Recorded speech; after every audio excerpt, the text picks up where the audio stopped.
Hello guys, এই দেখো আমরা ড্রাগনটাকে এবার কাটবো।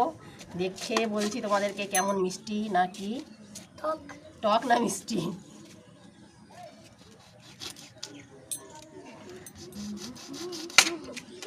ভেঙে দিব দারুণ। এই দেখা দেখা দাঁড়া দাঁড়া দাঁড়া, গরু খাওয়ারই ব্যস্ত, গরু খেয়েছে গোলাপি খাওয়ার জন্য ব্যস্ত। দারুণ পেকে গেছে লাই।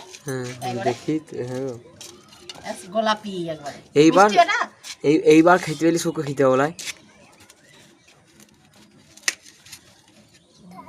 দাঁড়াও দাঁড়াও দাঁড়াও দাঁড়াও দাঁড়াও দাঁড়াও দাঁড়াও, খাওয়ার জন্য ব্যস্ত এই ছেলেটা। দেখা এখানে কাছ থেকে এসছে ভালো করে। এই যে অঙ্কিত, এটা খাও দিয়ে সামনে খাও, এখানে ক্যামেরার সামনে, ক্যামেরার মুখটা দিবি ভালো করে খাওয়াটা। দারুণ করো, কেমন খেতে বলো? দারুণ।